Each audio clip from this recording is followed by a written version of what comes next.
Août 1945, le Troisième Reich a capitulé depuis plusieurs mois, la Seconde Guerre mondiale touche à sa fin, sauf pour la région du Pacifique où l'opposition américano-japonaise fait encore rage.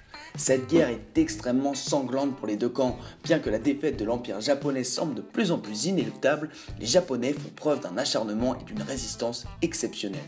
Les Américains, qui eux entrevoient le coût important des opérations nécessaires à la victoire totale, d'un point de vue financier comme d'un point de vue humain, décident d'utiliser l'arme nucléaire pour mettre un terme de manière rapide et radicale à la guerre. En vérité, les historiens avancent également d'autres raisons, mais ce n'est pas l'objet de la vidéo. Les 6 et 9 août 1945, deux bombes nucléaires sont lancées sur les villes d'Hiroshima et Nagasaki, faisant entre 150 et 250 000 morts. Quelques jours plus tard, le 15 août, l'empereur Hirohito annonce la fin de la guerre et la capitulation de son empire. Alors, à partir de là, il paraît évident de considérer que la bombe nucléaire fut l'arme de persuasion massive de la reddition de l'empire nippon. Est-ce que c'est vrai ce mensonge? Eh bien oui et non, en fait c'est l'un des facteurs, mais pas le plus décisif. Est-ce que vous avez déjà entendu parler de la bataille de la Mandchourie? Non? Bah c'est normal, en fait cette partie de l'histoire est assez méconnue en Occident.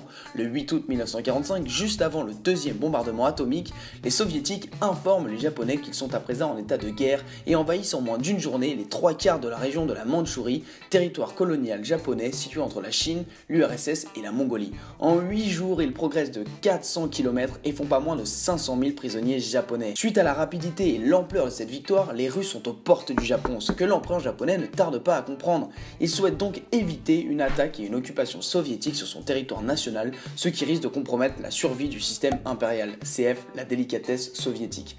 En résumé, la reddition japonaise est due aux bombes nucléaires certes, mais surtout à l'invasion soviétique imminente qui voulait être évitée à tout prix. Mais alors vous me direz pourquoi cet événement n'est que très peu mentionné, voire pas du tout dans nos livres d'histoire. Deux raisons expliquent cette incomplétude historique. La première, c'est que lors de l'annonce de la reddition japonaise, l'empereur ne mentionne pas la raison de l'invasion russe, mais uniquement celle des bombardements nucléaires. Cela lui permet de faire peser la défaite sur l'innobilité des armes utilisées plutôt que sur la contre-performance militaire japonaise. Il est astucieux cet empereur. La deuxième, c'est la puissance et l'efficacité de la propagande américaine. Mettez-vous à leur place, expliquer la reddition japonaise par l'impact matériel et psychologique des bombes nucléaires était un moyen d'attribuer la victoire aux Américains seuls, et dans un contexte de pré-guerre froide, cette association était tout sauf négligeable.